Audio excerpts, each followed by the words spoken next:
Project Muse is addressing different challenges. It's navigating from puberty to adulthood, and it's targeting 2 leverage points, which are sex education, body awareness, and healthcare, and more specifically, gynecological appointment.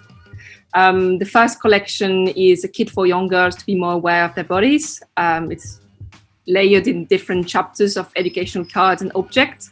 And the second part is composed of a gynecological gown and a stand that allows patients to get familiarized with the most used tools during a gynecological appointment.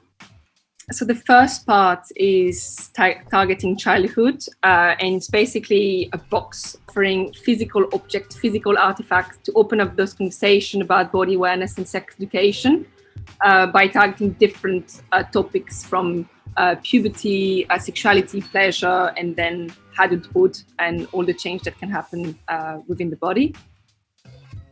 And the second part is a gown. So it works by only allowing access to the areas that needs to be seen during a gynecological appointment, which are the breast, the belly, and in between the legs. And it's kind of like windows opening and closing.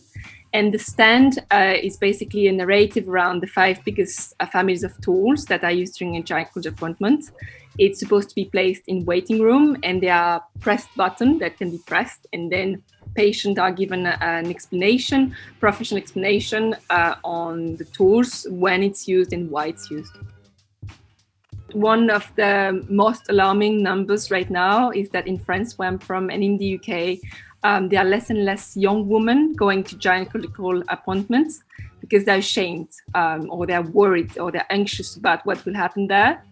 And this, of course, is really critical.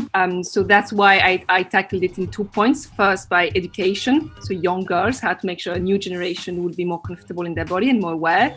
And the second one, how to make women more comfortable within the women healthcare